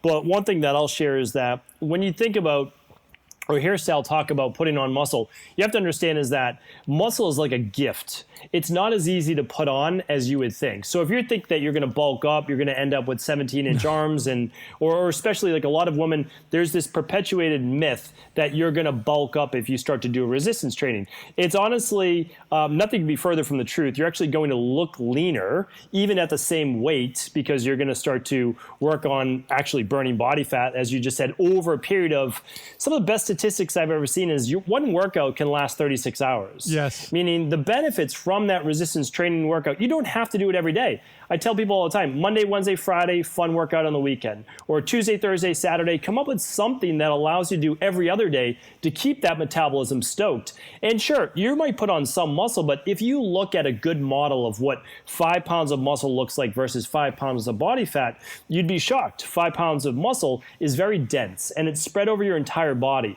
So when you're doing full body training workouts or you're doing specific splits that maybe you'll talk about, you're not putting a pound or 2 in one specific area, and you'd be lucky if you put on a pound or 2 in a month. And that's only going to happen to people that are really untrained or haven't been trained for a while. Most people, that muscle maturity sets in, and now you're getting the accumulated benefits of sticking with your resistance program. And yeah, you know what? The other thing, if I can tell one story just to back you up, Stephen, and before I do, I want to get an episode for you if people want to learn more about the myths around resistance training, especially for women. Doug, if you don't mind looking that up for me, one of our episodes on the fitness myths for women, I'd like to tell them which one it is so your audience can listen if they're really interested in that. But I'll touch on that just a little bit. So when I used to manage gyms, that was always a big issue. Women would come in, I'd talk to them about resistance training, and they'd be like, oh no, I don't want to look like Arnold Schwarzenegger. And what you said is totally true. First of all, it's not going to happen. You could train for 15 years trying to look like a bodybuilder, and it's not going to happen. There's a very, very small percentage of the population that can build muscle like that, and many of them also take testosterone, male hormones, to accomplish that. Not going to happen for you.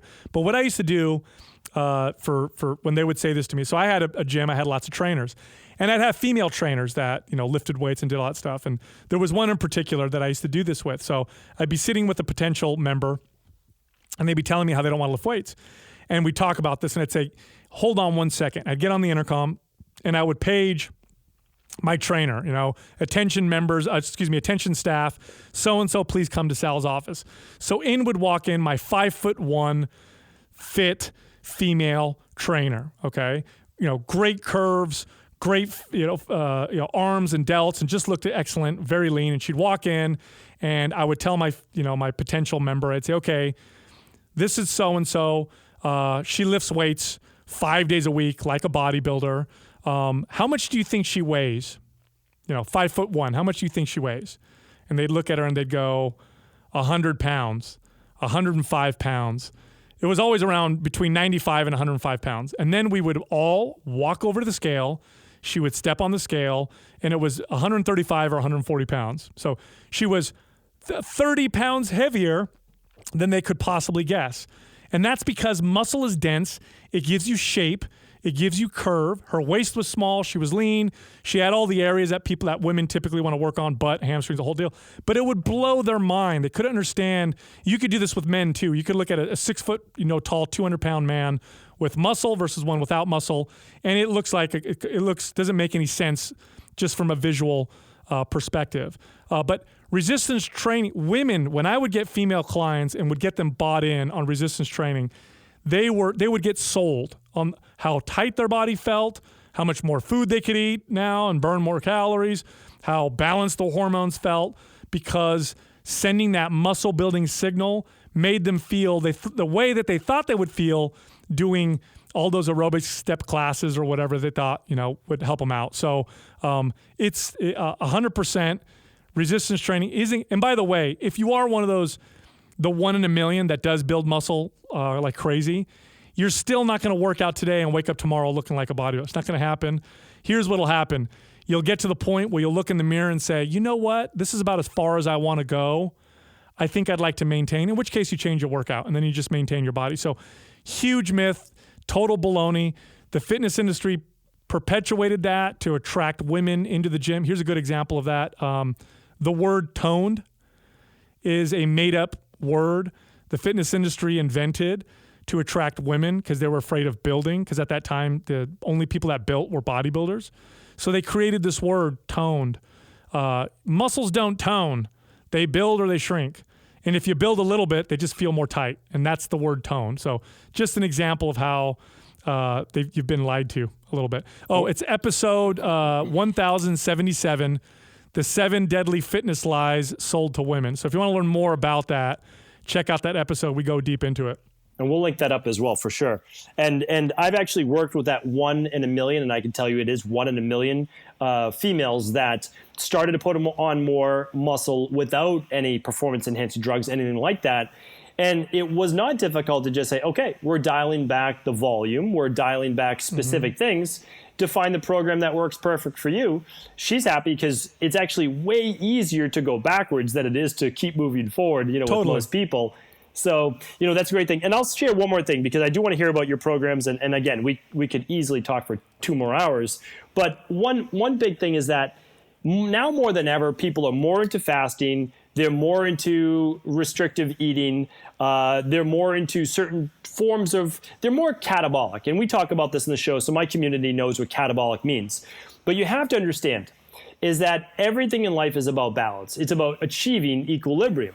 So if you're doing cardio, if you're doing regular walking, if you're getting less than your 7 to 9 hours of sleep because you're working, if you're a busy individual, you're doing 16 hours of fasting, or maybe you're doing 24, and then every couple months, maybe you do 2-3 days, you're doing nothing that's anabolic. Mm-hmm. So if you are not doing resistance training, you are stripping your body of your metabolism. That's the way that is. And once you strip your body of the metabolism and you tell your body that you're in a state of entropy, and if you're in a state of catabolism, plan on the hair getting thinner and falling out. Plan on your libido completely going away, your endurance going down, your ambition drive going down. Now, here's the great thing.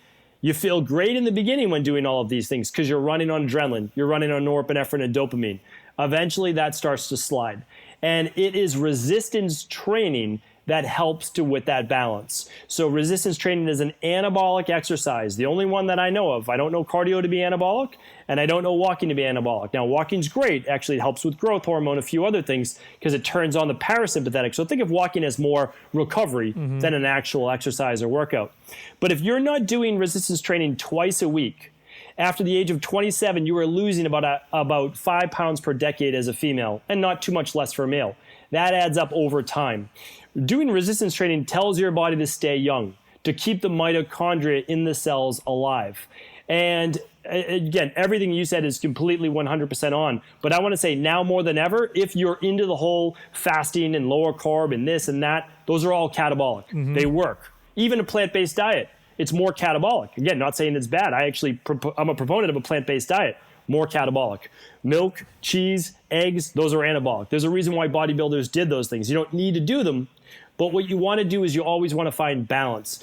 Doing 2 to 3 days a week of resistance training creates that balance. And so now I'd love to hear about the programs that you put together, the MAPS programs. What does MAPS stand for, and why did you come up with this? Sure. So MAPS stands for Muscular Adaptation Programming System. And the reason why I named it that is because resistance training is really, if you boil it all down, it's sending a signal to your body to adapt in a particular way. Now, you're absolutely right about resistance training being the anabolic form of exercise, but I want to add this part. Adding it to your catabolic lifestyle isn't going to necessarily mean you're going to reap the benefits of this anabolic form of exercise if you're already doing too much. Oftentimes, when people are too deep into that state, adding any form of exercise becomes catabolic, even resistance training. So what you might want to do is replace some forms of exercise with resistance training. So if you're doing 5 days a week of cardio, you're fasting, you're doing all that stuff you said, and then you want to add 2 days a week of resistance training, you're going to go further catabolic. What you might want to do is cut down your cardio, maybe take 3 or 4 days a week off of that, add 2 days a week of resistance training, and then allow your body to go in that state. And then one more thing to touch on fasting, and then I'll get into the programs. Here's why I don't advocate fasting for weight loss. I think fasting for weight loss is a terrible way to approach fasting. We used to call that starving yourself back in the day. And all you're doing is creating a negative relationship with food. You're just creating this restrict binge mentality. In my opinion, the only people that benefit from fasting are the ones that do it either for spiritual purposes, detachment purposes. I need to detach from certain things because I have a negative relationship with food. I need to eat. And so I want to kind of detach and find myself a little bit through it. I said spiritual, and people who already have a good relationship with food, they're mentally healthy with it, and now they're fasting for some of the health benefits. But the average person just wants to lose weight. Oh, I heard fasting is a great way to lose weight. Don't do it. We used to call it starving yourself. It's going to lead to that restrict binge food relationship, which means you're going to fail in the long term. Let's clarify that just for 1 second, because I know what you're talking about, but you're talking about longer term fasting. You're not talking about 12 hours overnight from 6 p.m. to 6 a.m. Or are you? Do you believe that you should eat right up until bedtime? I just want you to clarify that. Yeah. So okay. So I look at the whole thing, right, balance wise. If I have somebody, now I know physiologically speaking, you want to not eat at least a couple hours before bed, or if not longer. We know that from a physiological standpoint, 100% true. But if you're dealing with someone with a terrible relationship to food, who has been for the last 10 years going through this restrict binge process of dieting where they go on a super calorie, restricted diet, and then they go way off and gain a ton of weight back, and then they go back on the diet, then they go off the diet. I'm going to treat that first and say, okay, we need to stop being afraid of food. So we're going to eat some maybe smaller meals throughout the day. We're going to develop a better relationship to food. Once we can establish that, then we're going to start to look at the physiological most effective ways of eating. But first, I need to look at the mental aspect of it, because if I don't fix that, or at least help them fix that with themselves, nothing else is going to work, and we're going to end on this kind of yo-yo process. So it really does depend who I'm talking to. But from a physiological standpoint, yes, you're 100% correct and on point. I mean, to more extreme, I could say swimming in a cold lake at 5 a.m. physiologically is better for you than, going for a 30-minute walk after lunch. But if I know that you're probably never going to do the swim in the lake, and that's going to make you hate exercise so much you never want to do it again, I'm not going to recommend it. So, and that's just my training experience working with clients. Yeah, and I would say that there's levels to that, right? Yes. So I agree. 12 hours, good for some people, maybe 10 to 11 for someone that's hypoglycemic, but you're helping them through that, and maybe 16 for certain individuals if that fast starts earlier in the night. And just like you said, first thing morning exercise, great for specific individuals, probably not for those people that are higher levels of norepinephrine, they're already lean, they're already sympathetic nervous system dominant. So I agree. I mean, you have to approach this as an individual. And I think that's where we've been talking about this whole time is self-awareness comes into it. Yes. It's like, what do you need right now? And as an individual, you always need to work on the mental part first. Totally. And all of us do. I mean, I need to as well. So it's like, first of all, just let's go back to this. Is why are you choosing to do what you're doing right now? And then that answers a lot of that question. So I'm choosing to lose weight. Okay, that's fine. But what's the deeper reason that you want to lose weight? What's the deeper reason that you want to change your body? And most likely you'll find, well, there's something that you feel is missing, right? And so then it goes back to, if this can then trigger that idea of don't punish yourself to get there. It's not about punishment and rewards. That's not how it should be. Alfie Kohn wrote a great book on that, Punished by Rewards for Children. Well, we're basically big kids. Oh, yeah. So what we need to do is we need to create appropriate programs where you're not competing with anyone. You're simply making you a better version of you. And I know that's what you do with your MAPS program. So I want to hear how you individualize that, pull it out for people. Yes, 100%. That's the approach. And you have to look at it that way. I mean, you talked about the people who are always catabolic. I call those people cortisol because they tell me, but I'll tell them like, you should probably, let's cut back on your high intensity, kickboxing class because you're too far in that direction. And they'll say, but you know what? When I do it, I feel so good. And it's like, well, yeah, your body's so desensitized to cortisol that squishing out more cortisol is going to make you feel more normal. And you're drinking caffeine all day long. So you become a cortisol. You probably find yourself late to meetings all the time too, and don't realize that you're psychologically doing that to yourself because you need the cortisol, and you see their eyes light up like, oh yeah, that's true. I am in that state. But okay, to the workouts.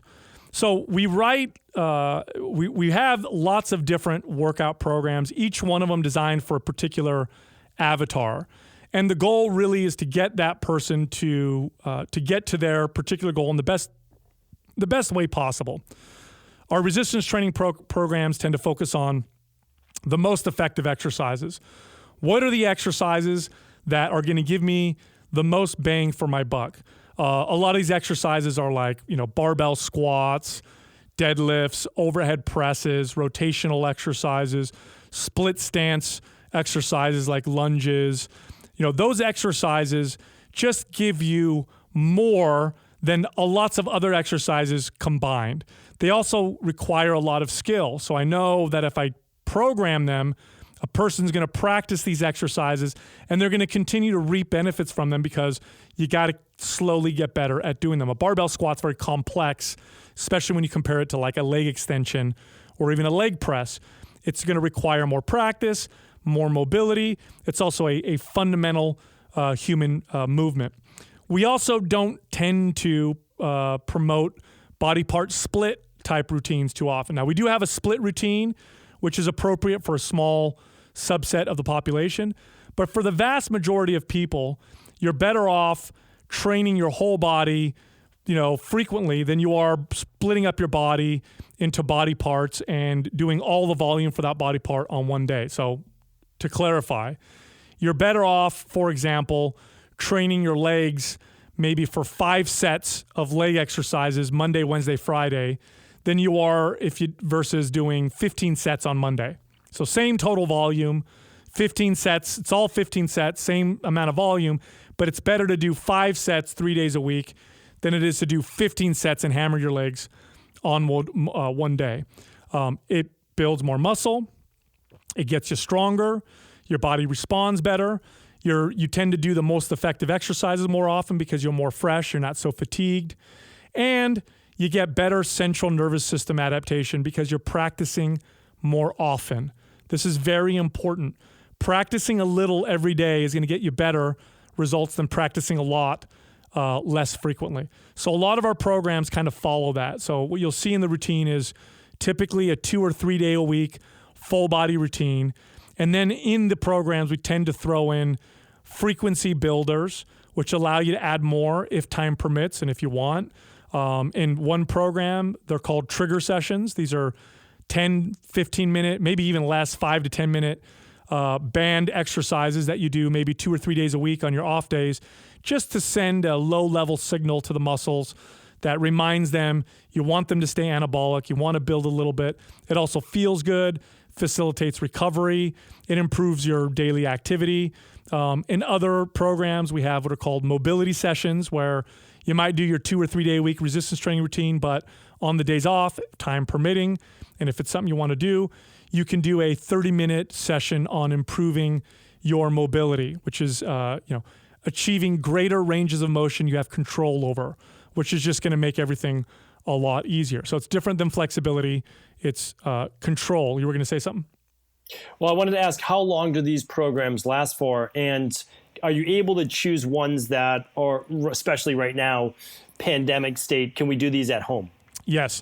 All of our programs now include a mod that allows you to follow all of them if you just have dumbbells. We also have programs.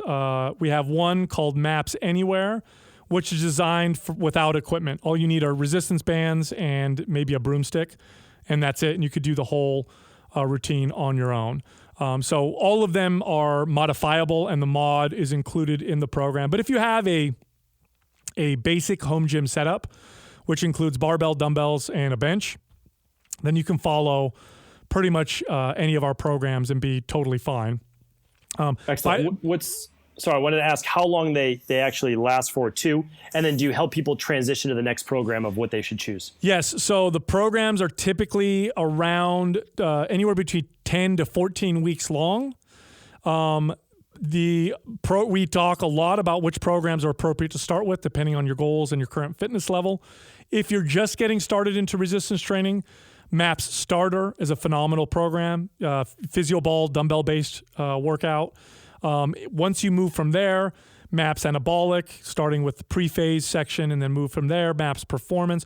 So we do outline a lot of this. And ideally, the way that we wrote the programs was to follow one after another. So you have a structure of how I'm going to train my body over the course of, the next year and a half, and then I can cycle back through it. But here's what we really advocate for. Follow the programs as they're laid out, learn your body, and then once you go through them again, modify them based off how you feel and what works best for you. The best coach and the best trainer that exists is you. Your own body, your own signals, and how you feel. You got to learn how to read all that. You got to become aware of those signals and understand how to interpret them. But once you could do that, even I, with as much experience as I have, will not be able to train you as well as you can train yourself with those things. And so we recommend people follow the programs as they're laid out, ask us questions. We're very responsive on social media.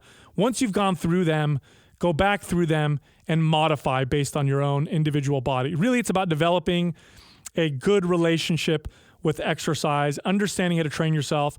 And that's really the only way to do this long-term. Excellent. And I want to ask you one more question, because I love asking everybody in their particular field who's an expert where they believe that their industry is moving. So the fitness industry has changed a lot. I still keep up with it. I love looking at, okay, this is what's going on globally. This is what the American College of Sports Medicine survey said this year. But also people that are in it. You're in it every single day. You're working with people every day around the world. So we know what it looked like in the 90s. We know what it looked like early 2000s. Okay, it's 2020. Where are we headed into the next decade? What do you think? Okay, so when we started the podcast about 5 years ago, the trend that we saw or predicted or tried to encourage was the melding of the fitness and wellness space. At that time, they were very separate, okay? You're already starting to see that happen. Hardcore muscle building supplements now are flavored with stevia instead of aspartame, for example. And the bottles now start to look a little different. Instead of everything looking like it's a science project and this is the most advanced chemicals known to man to build muscle, it's starting to say things like natural, healthy, and build muscle type of stuff. So we're starting to see that meld, and I just foresee that happening even more. I'm starting to see the lines get blurred to where fitness, wellness, it's going to all kind of mean the same thing, and it should. That's exactly where the answers are. It's in all of those things combined. So I see that happening even more and more. Now I'm going to make a prediction, and I'm starting to see a little bit of it. We're going to see much more of this later on. One of the things I love about the health space is the good people in the health space, I should say, are constantly seeking to improve. Health and fitness is a pursuit of self-growth, 100%. In fact, it's one of the best ways to get started on the pursuit of self-growth because it's unassuming. You usually don't go into it thinking you're going to improve your total life, but then you learn lots of lessons like discipline, struggle, enjoy the journey, get comfortable with my body, failure's okay, learn from, and all that stuff. You learn all those lessons through health. So because the health space is evolving constantly, we are now starting to see people on my side start to appreciate the entire sphere of health. It used to be, fitness and calories and macros, and now it's starting to include wellness, which includes things like sleep and meditation and, how you take care of yourself and your relationships with people. That's starting to peak in. And here's the next one, the spiritual aspect. Spiritual health is a very important part of the sphere of health, and that's very broad. It's like me saying fitness, which encompasses 1,000,001 different modalities of fitness. When I say spiritual health, I'm not talking about a particular religion or practice. I'm talking about the all of it. But you're starting to see that start to come in to fitness, and they're starting to identify that this is an important part of health. This is what generation after generation after generation for thousands of years people have valued because there is lots of health value in this. And you're going to start to see it bleed over into the fitness space. And it's because it's important. Spiritual practices bring you a different value that nutrition, wellness, and fitness just don't necessarily provide as well. And so that's my prediction. I think you're going to start to see more of that start to come into fitness, and I'm excited for it. But be patient. There's going to be growing pains. You're going to hear a lot of weird stuff. You're going to hear a lot of stuff that sounds kind of, like what's going on. Just like when, the fitness space started adopting, certain other modalities. At first, it sounded like a lot of bickering, fighting, and we don't know what's going on. But I think that's what's going to happen. And I do hope that those predictions come true. I mean, those would be amazing in the next evolution of the space. It's also why, and I've said it before and I'll say it again, is that being a personal trainer is one of the best, if not the best job in the world. Because when you ascend as a personal trainer and you move beyond the meathead stage, which I was certainly at, I was probably stuck in it for way too long, you seem to have transcended it quickly, which is great, is that there's no end to it. You can't, once you're a personal trainer, you look at it differently if you do begin to move up, because you're not training just in fitness. Sure, you learned about fitness, but now you're learning about nutrition, and then anti-inflammatory based nutrition, and the spiritual aspect, and the mental health aspect that we talked about so many times. So your potential for growth is enormous, and you get to be introduced to some of the most amazing people in the world through your clients, and you learn through those clients, you learn through your colleagues. So I'm a huge advocate. If anybody's looking for a career change, if anybody's looking for a second career or a first career to get into personal training and then maybe become an integrative health practitioner becomes another part to it, but there's just no stopping your leveling up and your ability to move up in the industry. So yep. Go ahead. You had another word to say to that? Yeah. Here's what personal training, well, first of all, if you want to become a trainer, you better love people, because otherwise it's going to be a very, very difficult job. A lot of people not listening to what you tell them to do, and a lot of people struggling, and you got to really love people to do the job. But if you love people and you love fitness, there is no better job to do. And you're 100% right, with the growth that you end up getting from doing that. But one thing you learn as a trainer, and this is, a lot of people in the podcasting space ask us all the time, how did your podcast become so successful? We went from nobodies to the top podcast in the fitness space in the world with zero media experience. None of us were on camera. None of us have ever been on radio. If you listen to those early episodes, please don't. But if you do, we were terrible. We didn't know, any of that. But why did we grow the way we did? Here's why. Personal training, when you do it long enough, teaches you how to communicate extremely effectively. You through just trial and error, you figure out ways of communicating to your clients that gets them to kind of make changes and understand what you're trying to say. You have to learn how to sell your ideas because you're doing it constantly when you're training your clients. And so when we got on the podcast, aside from our terrible media, approach and lack of experience, when we would talk about fitness, what you heard was 20 years of trial and error on how to communicate fitness in an effective way, how to say what we say in a way that gets people to go, oh, that makes perfect sense. Like I said earlier about, chasing health and you'll get aesthetics, chasing aesthetics, you'll not get aesthetic, you'll not get health, which will then take away from your aesthetics. When I say that to somebody who all they want to do is look good, it gets through to them because now they're like, oh, wait a minute, I'm not going to look good if I just chase my looks. Maybe I do need to pay attention to health. I learned that through years of talking to clients about getting healthy and not getting through to any of them. Like, okay, how can I sell this idea better? And that's really, that's one of the main skills you learn from personal training. And I bet that's probably why you can communicate so well is because you did training for so long. Like you got to learn that, right? It's a big skill. I learned that through trial and error, not even really thinking about it, is that I would cue clients, like these clients this way, and they would get it. And then I would say the same things to these clients. I was like, oh, this is the template. This is the formula. And they just either weren't listening or they didn't get it. I'd have to cue them differently.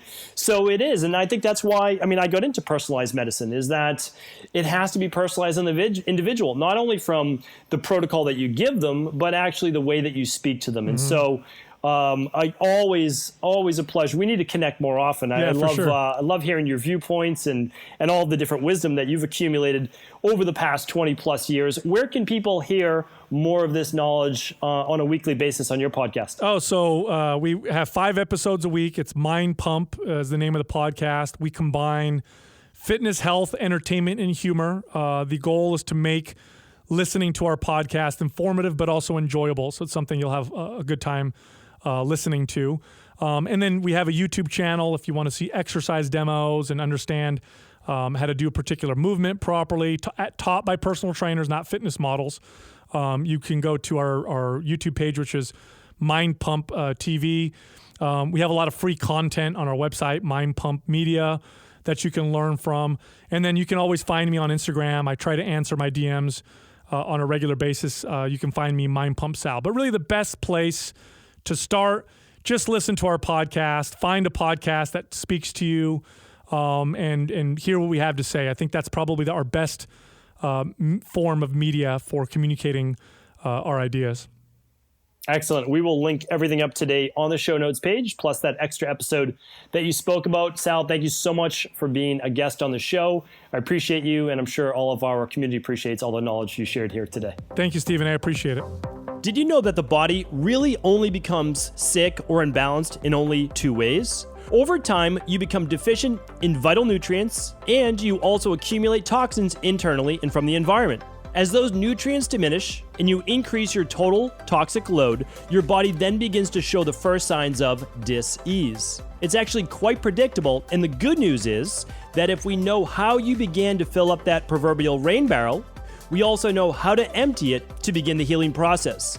I was fortunate enough to learn this ancient healing process from my mentor after suffering from debilitating diseases for close to a decade. It was only when I began to implement these techniques did I finally overcome my illnesses and go on to live a life of energy and vitality that I now enjoy.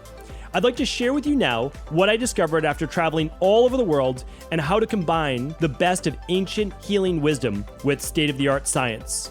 Allow me to teach you exactly how I've been able to help over 250,000 people to empty their rain barrel and begin to transform their body and lives into what they've always hoped they could be. To get your copy of the international bestseller, The Rain Barrel Effect, simply go to stephencabral.com/rainbarrel.